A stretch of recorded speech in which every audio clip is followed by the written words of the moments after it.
Mohamed Ramadan put the spotlight on it. But when YouTube started in the Middle East, day after day, it became dependent by the artist.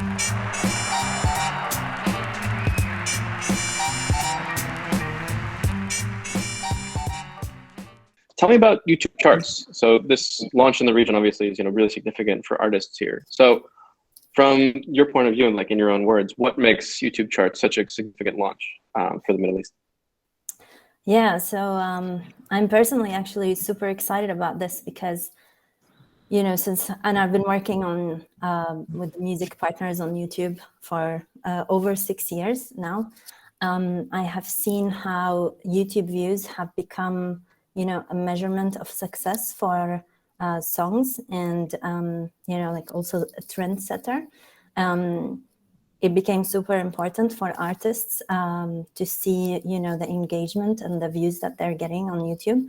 And then also media started to rely on YouTube views to do that.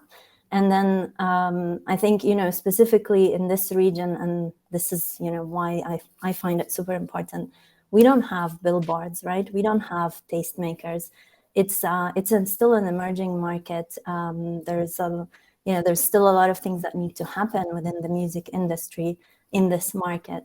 And I think, YouTube charts with its wide reach is actually providing a good and accurate measurement of what people are consuming in terms of music. So yes, I mean, it will include 4 different charts. One will be the top songs, top artists, top music videos, and then trending. And it will be updated on a weekly basis. We are launching for now in Saudi Arabia, United Arab Emirates, and Egypt. Hopefully we'll expand to more countries. But yeah, that's in a nutshell. Absolutely. So Mohamed, for you, I mean, speaking to many artists that you represent, how much do they focus on this? Because obviously Liliana is talking about, obviously, I know people like Mohamed Ramadan, who that seems to be his main metric on how he, views his success. And so, putting YouTube things on his Instagram posts, etc. But for the artists that you work with, how do the internal discussions go around YouTube success, and how much has that really changed over the years? I really got excited about this call because I joined the company with the start of the digital era. So basically with YouTube, the artist relation. YouTube created a dependency on its numbers from the artist. When you mention Mohamed Ramadan put the spotlight on it. But when YouTube started in the Middle East, day after day, it became dependent by the artist. It's basically what every artist thinks about. What am I doing on YouTube? What's my numbers? Where am I in the trending, positioning in trending? So charts, I think, is a great add-on to the set of tools that have been available for the artists to see how they're performing. Not just depending on for a period. If you want to say which artist is performing the top this year, you can say this. You don't have any metrics today in the Middle East to say who's the most performing artist in the region or in a specific country. You only are able to follow a snapshot from the music trending for now. I mean, so how much do just focusing on YouTube, like YouTube is the main focus for artists, how much does that change the way things are rolled out, the way things are even like planned from their inception? Like, how does YouTube enter those conversations, and how does it really affect the industry from the inside? I think it changed the industry a lot because YouTube came in a position where a lot of revenue sources for the artists were dying. So 2009, 2010, there was not much revenue coming from online platforms, and the user was getting the behavior of that music is for free. And the first to be able to change or to make benefit for labels and artists at this time was YouTube. Having to be able to get advertising in return for music that's being consumed I understand this is not the current industry standard now, or what the market is seeking, but at that time this was the only revenue or a main revenue source, and a good interim period to make the user shift from free and pirated music to paying for the labels and the artist. Absolutely. I mean, for you, Liliana. Sorry to cut you, but this is why it created loyalty between the artist and YouTube, because it was a main revenue stream, and at a time that there wasn't other revenue streams, or there was, but not sustainable. Absolutely. Yeah, I mean, because it is just something that can not only bolster and boost and run, but it also just shapes tastes as well. I think it's something that's really fascinating as well. So Liliana, like, how have you seen, from your perspective, the way that YouTube has been able to shape music culture, not only in bolstering the industry, but in shaping the very music that's being created? Like, how have you seen that from your perspective? Yeah, that's actually a very good question. So initially, my conversations mostly with Mohamed and other music labels in the region were mostly around protecting rights, monetization, and and also like trying to join forces to educate the market, right? Educate the users about music rights and the fact that they should protect their rights and so on. And then, as we have evolved from that, and that is still an effort that we want to continue because that is still important, it's still needed. But, as we've evolved now, it's more, our conversations are more around how can we grow a specific, like a presence for an artist on YouTube, right? And that there was also a shift. I mean, I'm sure Mohamed can tell you about it. Initially, music labels were uploading like the catalog on one channel on YouTube, and then as I think it was like a mutual understanding to see how fans are consuming content, and that how important it is for fans to engage with the specific artist. So we saw that artists started to have their own channels on YouTube, right? And from, if we compare 2017 to today, in 2017, there were 18 channels with over 1 million subscribers on YouTube, music channels, right? And now we have 170. So it's like an 800% growth within the 5 years time. And, it's amazing to see that fans actually want to go to artist channels, subscribe and engage with artist content. And as a result of that, then you also saw artists think differently about how they're releasing their songs. So, again, initially 5 years ago, probably all the lyrics videos on YouTube were fan uploads that were then claimed by the labels and representing the artists. But now artists and labels are creating their own lyrics videos in a very engaging and interactive format, because they learned and they know that that's a format that fans are interacting with. So rather than just uploading a video with a or like the song with a static image, now they are trying to enhance that video experience, and reply to their fans on their YouTube channels. They're also using the Premiere feature, which is a feature that we have used. We have launched on YouTube like 2 years ago, and it allows artists to, whenever they're premiering a new release, a new song, that they can have that experience of watching the song together with their fans. So their fans are actually commenting live on the premiere, and the artists can also engage in the comments and talk to the fans on the within the video, the watch page experience. So all, this, and I think, there's also promoting their releases, right? So they have like a proper strategy for promotion, also how they produce music videos. So they started to think about making the music video more engaging and interesting for fans. So yeah, it's like really, it's a huge shift. Now, Mohamed, like I think you can agree, like, when I think about 5 years ago and how it is now, it's like really, it's amazing to see the progress. I think it closed the gap between the fans and the artist. It's now not what the artist is just giving to the fans, it's what the fans are demanding to see from the artist. First of all, you have YouTube artists, so artists that weren't having the freedom or the space in the production field to have them develop their careers.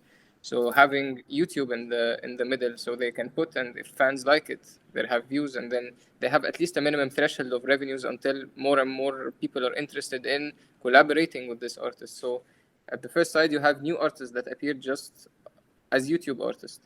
The second side is that you find that the content itself is changing how it used to be. So it's not just an audio and a music video. The type of audio itself is different. It needs to be more engaging. The type of video that's being released, it needs to be more engaging, because the metrics that YouTube gets from the fans is what shapes what music makes it and what doesn't. So the fans make or make up an artist. So if they like it, they comment, they like, it gets on the top. So more engaging content makes it to the top. And this shapes, because all artists want to compete for the views and compete for the fans. So you need to get the new idea. It's becoming a very competitive playground for the artist, I think. Yeah, no, it is fascinating. Because obviously I do a lot of coverage with film, and there's a lot of people who are creating things for streaming platforms, and now there's a rule at one major streaming platform that within the first 5 minutes, there has to be a big twist of something, just because you need to engage people. So it shapes the art itself in a really fascinating way. I'm sure it's the same for songs. Something has to. You can't wait too long, because you have to catch people's attention to keep them going in the video. So it's absolutely fascinating. Exactly. If I can add, William, just one thing regarding the YouTube charts specifically. Again, what makes it unique is the fact that it incorporates YouTube views, both on the YouTube main, but also on YouTube Music. But it also takes into account fan uploads that where fan uploads that are lyrics videos, for example. So it's a fan upload that is kind of providing the same music experience as the official uploads. So it's really it's taking into account many things, and that is quite unique. And when you look at for example, let's say an artist that has built their career solely on YouTube, right? So their fan base is just on YouTube. They have a chance to rise and appear in YouTube charts, while they may not on elsewhere, right? So you might see really unique songs and videos and releases in the YouTube charts that you won't see anywhere else. So that's this is where the opportunity of YouTube charts from an artist perspective exists. Yeah, absolutely. It's changed music from a top-down industry to a bottom-up industry, which is really, I think, the most fascinating part, because before you'd have to go to a few key tastemakers, going to a certain radio stations, etc. Now it's all coming from the people. Have you seen, Mohamed, from in your time working in the industry, have you seen any of the artists careers created or revitalized specifically from YouTube? Can you give any examples of the way that it's transformed careers that you've been in touch with and worked on personally? I think now the main focus is finding artists that's now built from YouTube. It's not just music to your tastes, but if music is performing well on YouTube, this is music that people like. And I've definitely seen, most of the people we work with currently now are artists that have been made through YouTube. One of our main artists now is Hassan Shakoush. He's basically a YouTube artist. Ahmed Kamel is another, and it's a different genre. He's also a YouTube artist. We're definitely seeing more and more of artists that have been made through YouTube. I mean, the whole mahraganat, so Hassan Shakoush main genre is the mahraganat in Egypt as a, and that's, I think, the whole mahraganat, so its rise through the YouTube platform. A similar example in Saudi Arabia was Shailat, when all of a sudden we saw this explosive consumption of a new format, a new content. So yeah, sometimes it's artists, sometimes it's even genres, which it's really yeah. And hip hop as well. Egyptian hip hop now, it's booming yeah. through YouTube. Yeah. I mean, for people who don't necessarily know the history of these certain music cultures in these other countries, I mean, can you tell me like about Maharganat and what exactly that is, how that shaped and how it evolved? يعني you can name Mahraganat as the music of the Egyptian streets. It's the new form of Egyptian Shabi. Egyptian Shabi has been there forever. You always have pop and Shabi. Then you have Mahraganat, which is a subcategory from the Shabi genre, but with electronic flavor. It's all going electronic. Yani all the new genres that are coming are all electronic. So you can name the Mahraganat as the local electronic. And it boomed. Yani you can say from 2016, 2017, it's been the most performing genre in Egypt, and I think across the region. It's not performing only in Egypt, but it's been flying across. It's the only genre that has been performing above 100 million for the past 4 or 5 years. Really? And it's subcategorizing now. Yani, you can see that the Egyptian electro has been moved into rap and hip hop and Mahraganat, and those both genres are rising exponentially. Oh, it's fascinating. And as well, I mean, especially because you represent, classic artists. How has YouTube been integral to keeping those memories alive and having new generations discover them? It's definitely did a lot because it shapes a lot of. They already have a character. They already have a fan base. It helps with reaching more people from those fans. Rather than just looking for CDs, the cassettes, and it also helps the artist continue making what he's doing because now you have another digital revenue stream. You have more exposure to your artists and fans, and you already have music character. Let's say for artists that have been developed before YouTube, they already have a character, they already have a fan base. You already increase it. And you continue to be able to do what you're doing that people like and people enjoy. You definitely add new twists to reach the younger generations with music videos, with shorts, for example, which has been launched. So you create some videos to market the new content that's being released, engaging content with the fans to do things like it. But already the character for traditional artists is already existing in the music. Absolutely. In terms of the way that you've already been analyzing the charts for the UAE, Saudi Arabia, and Egypt, how have the differences in those cultures really popped out as you've seen the numbers and been able to analyze things you've already prepared for launch? Is that a question for me, William? Yes. Yes. Okay. So yeah, I mean, I think that's like what's unique about every single country in the Arab world, right? You have like certain genres that are traveling and crossing borders, and you have some genres that are specific to each country. But in the UAE, we see, of course, more international consumption because of the nature of the UAE being like an expat community. So we see a lot more consumption of international music, right? In Egypt right now, it's like what Mohamed said. It's about Mahraganat and rap and hip hop. And in Saudi Arabia, yes, Shelat pops up in charts, and also. It's really a mix of like the Arabic pop, Khaliji, yeah. So the specific genre to the GCC countries,